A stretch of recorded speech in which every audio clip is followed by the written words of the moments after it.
आम खबर दें आपको, मच में शहीद होने वाले 2 जवानों की नमाज जनाजा अदा कर दी गई। ISPR के मुताबिक लांस नाइक रहमतुल्लाह और सिपाही मोहम्मद जमान की नमाज जनाजा अदा की गई। 30 साल शहीद लांस नाइक रहमतुल्लाह का ताल्लुक डेरा गजिया खान से बताया जाता है। ISPR के मुताबिक बताना है कि 28 साल शहीद सिपाही मोहम्मद जमान का ताल्लुक टांग से था।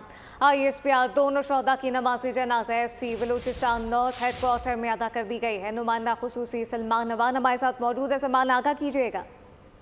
जी बिल्कुल, दोनों शोहदा की नमाज जनाजा FC नॉर्थ हेडक्वार्टर्स बलूचिस्तान में अदा की गई, कोयटा में अदा की गई, जिसके बाद नमाज जनाजा के बाद दोनों शोहदा की जो जस्द खाकी हैं वो उनके आबाई शहरों में रवाना किए गए हैं, जहां पर उन्हें आज मुकम्मल फौजी एजाज के साथ सुपुर्द खाक किया जाएगा। ISPR ने बताया कि नमाज जनाजा में सीनियर फौजी अफसरों, जवानों और जो मकामी शहरी हैं उनकी बहुत बड़ी तादाद ने शिरकत की। दोनों शोहदा ने 29 और 30 जनवरी की दरमियानी रात मच के अंदर जब दहशतगर्दों से मुकाबला किया जा रहा था, सिक्योरिटी फोर्सेज मैदान में आई थी, वहां पर दहशतगर्दों का मुकाबला करते हुए जामे शहादत नोश किया था। जी सलमान नवान अपडेट कर रहे थे, आपका शुक्रिया।